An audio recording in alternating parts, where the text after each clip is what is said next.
Bom dia, espero encontrá-los todos bem nesta manhã e vamos continuar, o nosso estudo do livro Episódios Diários. Nesta manhã, eu os convido para que possamos juntos estudarmos o capítulo 48, que tem o título de Retorno.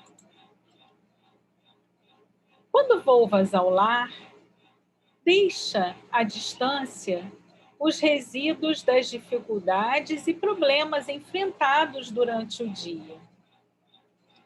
A família não pode arcar com o ônus do teu cansaço, das mágoas, das frustrações e do mau humor que reuniste por contingências às vezes inevitáveis do teu trabalho. O ninho doméstico deve ser preservado das tempestades exteriores, a fim de que encontres nele forças e estímulos para os deveres a desempenhar no dia imediato. Mesmo que te sintas deprimido ou fatigado, buscas renovar-te com disposição otimista, mediante a qual tornarás ali a tua presença sempre desejada e querida. Torna o teu lar uma permanente fonte de inspiração, de modo que ao que te recordares dele, em qualquer lugar, experimentes motivação para um feliz desempenho dos compromissos abraçados. São inúmeros os desafios que o homem probo experimenta durante um dia. Nem sempre triunfará em todos eles. No entanto, cada vez que se sinta defraudado por si mesmo na luta, cabe-lhe o dever de preservar a confiança e programar a recuperação. Quem não tropeça nem cai, certamente não sai do lugar onde se encontra imobilizado. Ação é também sinônimo de movimento, de experiência com erros e acertos. Desse modo, não conduzas contigo a amargura dos insucessos, nem o ressaibo da insatisfação. Terminado o teu compromisso fora da família, volve ao lar com disposição positiva, entusiasmado com os valores alcançados e confiante nos futuros resultados dos esforços a desprender mais tarde. O teu lar deve ser o santuário escola, a oficina recreio, onde o amor predomine e a felicidade, em qualquer situação ou circunstância, sempre se faça presente.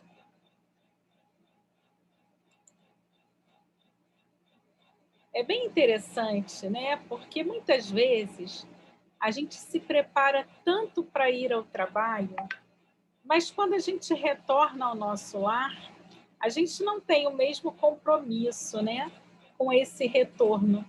Muitas vezes nós nos colocamos, né, nós vestimos uma roupa adequada, nos preocupamos, né, no caso das mulheres, com a maquilagem, né, a aparência que nós vamos ter, que nós vamos levar para o trabalho, em nos mostrarmos equilibrados, mas quando retornamos para o lar, muitas vezes nós voltamos sem qualquer planejamento, trazendo para o nosso lar todo aquele turbilhão de ideias e acontecimentos nem sempre positivos que nós vivenciamos ao longo do dia. E é justamente essa a advertência de Joana de Ângeles neste capítulo, que nós possamos, ao retornar ao nosso ambiente doméstico, de modo algum, né, trazermos questões do nosso ambiente de trabalho que tenham nos feito, né, mal, que tenham gerado determinado incômodo, né, que a gente traga isso e que a gente deixe que isso influencie na nossa vida doméstica, na nossa vida em família. Porque, como ela bem coloca no texto, o lar é um santuário divino. onde nós devemos retornar para recobrarmos as forças, para continuarmos, para darmos seguimento às atividades do dia a dia. E não o contrário, não o local onde nós vamos para gerar incômodo, né? para perturbarmos as demais pessoas, não é nada disso. Então, é nossa responsabilidade levar para o nosso ambiente doméstico paz, né? E não tormenta. E aí, diante disso, várias situações, né, acabaram passando assim sobre a minha cabeça. Num primeiro momento, eu me lembrei de uma ocasião vivenciada por mim, logo que meu filho mais novo, ele estava num período por volta entre os 2, 3 anos de idade, que ele apresentou um distúrbio de sono. Então, ele não dormia muito pouco, quase nada. Então, era extremamente cansativo esse período para todos nós, né? E eu tinha um pouco mais de resistência que o meu esposo, então acabavam que as noites insônias eram mais minhas do que dele, até, e ele me ajudava em outras questões. E eu lembro de uma situação em que eu estava coordenando uma disciplina e eu chamava vários professores, né, para darem aulas, vários professores convidados, e havia convidado uma professora a quem eu tinha muito respeito, mas eu não tinha tanta intimidade com ela. Então, durante a aula dela muito boa, mas me deu uma crise que eu não conseguia parar de bocejar. Eu não conseguia parar de bocejar. E aí, durante o intervalo, eu me senti na obrigação de explicar para ela por que daquela minha postura, né? Porque ela poderia estar achando, ela não está gostando da aula. E aí eu pedi desculpas, aí eu expliquei, falei, olha, eu estou acordada desde ontem, praticamente, e aí depois do almoço me deu um super sono, então eu estou aqui tentando acompanhar a aula, mas a minha situação é essa. E aí ela me disse assim, ela me disse, ai, por que você não me disse isso antes? Eu poderia ter ficado aqui sozinha com a turma, depois eu te passava a frequência, as coisas. Eu falei, não, de modo algum. E ela virou para mim e falou assim, olha, há 2 anos atrás, eu tive um tumor na mama, eu precisei fazer quimioterapia, fiz a cirurgia, né, fiz um tratamento bem assim, um pouco demorado, e eu precisei tirar uma licença de 6 meses. E ela falou assim, durante esses 6 meses, a gente fica achando assim, que a gente vai voltar para o trabalho e que o trabalho não vai andar, que as coisas não vão acontecer, que tudo vai dar errado. E ela falou assim, olha, eu voltei para o trabalho e continuava todo mundo lá, como se nada tivesse acontecido. Tudo caminhou como tinha que ser. E naquele momento, né, em que eu precisava mesmo de cuidar de mim, toda a minha base, todo o meu apoio, eu não encontrei no trabalho. Eu encontrei foi na minha família. Então, a família é o primeiro lugar. A família é a nossa base. A família é o nosso apoio. A família é o que deve nos manter, né, centrados e caminhando. Então, você precisa estar bem para a sua família. E foi curioso que naquela mesma semana eu tinha muito trabalho, muito cansaço, então acumulava cansaço, trabalho, e tentando, né, ser aquela super heroína. E naquela mesma semana encontrei uma pesquisadora, né, também lá do meu trabalho, que eu tenho muita consideração por ela. E eu estava com umas olheiras hiperfundas, assim, super cansada. E tudo. Ela falou, tá tudo bem com você, menina? Tal. Eu falei, tudo bem e tal. Ela tá um pouquinho cansada. Aí contei para ela, né? Ah, meu filho não dorme direito, estou muito cansada, não sei o quê, estou com muito trabalho. Aí ela, segura um pouco a onda no trabalho, porque há situações que a gente não tem controle. Então, o sono do seu filho é algo que você ainda está pesquisando. Você não consegue, nesse momento, controlar. Mas o seu trabalho você consegue montar uma escala de prioridades, consegue controlar. E aí eu, naquela minha ânsia, né, até um pouco arrogância que a gente acaba tendo, né, eu falei, não, mas eu não tenho como parar agora. Aí ela virou para mim e falou assim, olha, cuidado, porque está cheio de gente insubstituível no cemitério. Então, essa frase, assim, aparentemente chocante, né, foi um despertar. Um despertar que não que a gente não deva fazer o nosso trabalho da melhor forma possível, Não que a gente não deva trabalhar e executar, mas a gente tem que saber, sim, buscar equilíbrio na vida, né? A gente não pode, de modo algum, priorizar só um lado da nossa existência em detrimento de outro.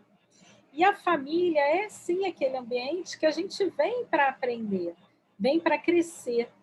Mesmo quando muitas vezes a nossa família também, né, é uma família desafiadora, que nos faz ali ter que treinar, testar paciência e alguns sentimentos, mas é a nossa família, é a nossa base, é o que nos sustenta, né? E eu tinha uma percepção assim de família muito interessante, porque a gente sempre escuta falar, né, que o amor de mãe é o maior amor que tem no mundo.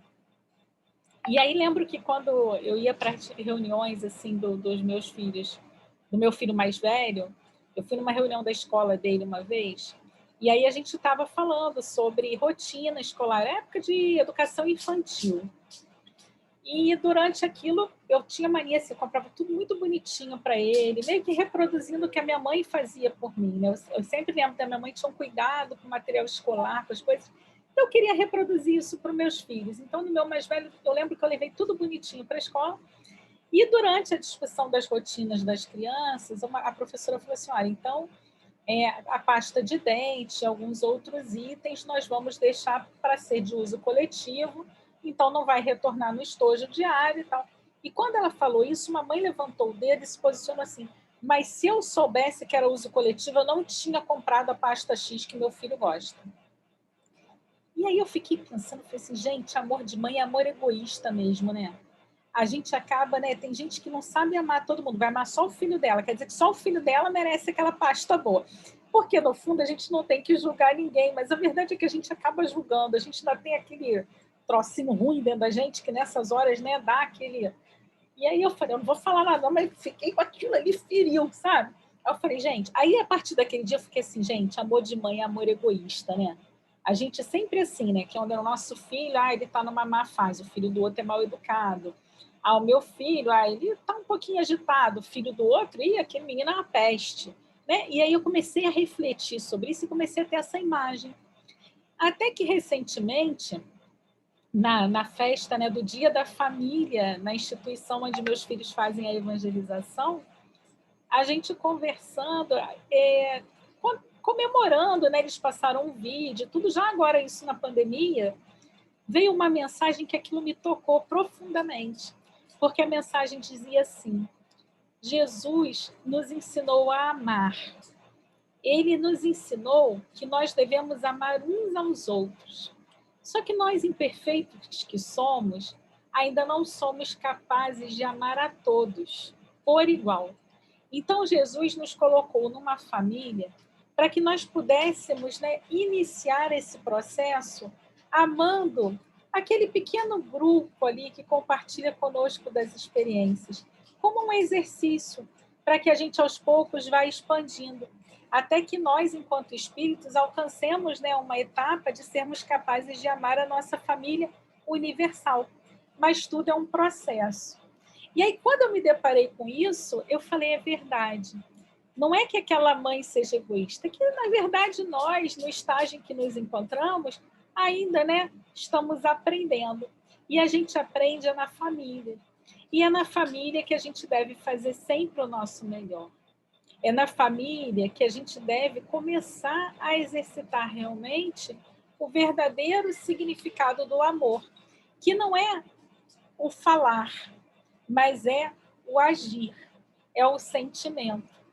E aí eu lembro, né, de uma história também que eu ouvi uma vez, de uma diretora de escola que estava em reunião com os pais dos alunos, e aí durante a reunião ela falava da importância dos pais se fazerem presentes na vida das crianças. Só que era um público de pessoas que muitos ali ela sabia que tinham que trabalhar para sustentar suas casas. Né? E aí um pai pediu a palavra e disse assim, olha, eu amo muito meu filho, me preocupo muito com o futuro do meu filho, mas infelizmente eu preciso trabalhar muito para sustentar a minha família.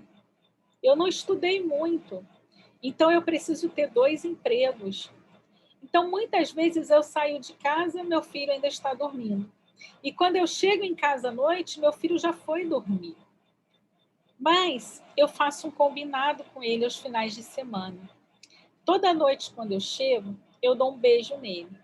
E quando eu saio para trabalhar, eu vou lá também e me despeço dele. E para ele saber que eu estive lá, eu dou um nó no lençol. E aí ele sabe da minha presença ali.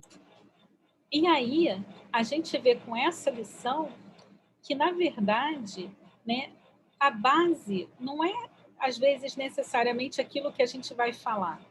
Não é só chegar em casa e dizer assim, eu amo meu filho, eu amo minha esposa. Se muitas vezes a gente chega e a gente chega sem paciência, levando os problemas do trabalho, se a gente está o tempo todo, né, reclamando de tudo na nossa casa, sem ter paciência com as pessoas que compartilham da mesma experiência que nós. Então, essa história, apesar de ser uma história muito singela, né, é isso, que a gente possa construir, né, vários nós nos lençóis daqueles que compartilham da existência conosco e transformar, né, em verdade, os nossos lares nos santuários que vão nos sustentar diante dos desafios da vida. Porque todos nós precisamos de um ambiente de pertencimento, aquele local em que a gente chega e a gente pode ser a gente mesmo, mas a gente mesmo no sentido assim de trazer paz, de trazer equilíbrio, de trazer harmonia. Então, é isso, que a gente possa, né, ter a nossa vida, ter o nosso trabalho, ter tudo, e que cada um de nós possa ter um lar, que seja um lar de paz, de luz. E que se o nosso lar ainda tem um tormenta, ainda é conturbado, que a gente possa trabalhar através do nosso exemplo para transformá-lo nesse santuário aqui na Terra que a gente tanto deseja. Um dia de muita paz para todo mundo, que nós possamos, né, fazer todo o bem que estiver ao nosso alcance, vibrar e mentalizar no bem. E hoje, particularmente, eu gostaria que a gente aproveitasse, né, que a gente está nessa reta final, que a gente pudesse juntos mentalizar por todas as pessoas que estão nos hospitais, que estão enfrentando, né, os desafios da vida e que precisam de uma boa energia, que a gente possa direcionar muita energia positiva a toda pessoa que precisa. Muita paz para todo mundo e eu encontro vocês aqui amanhã.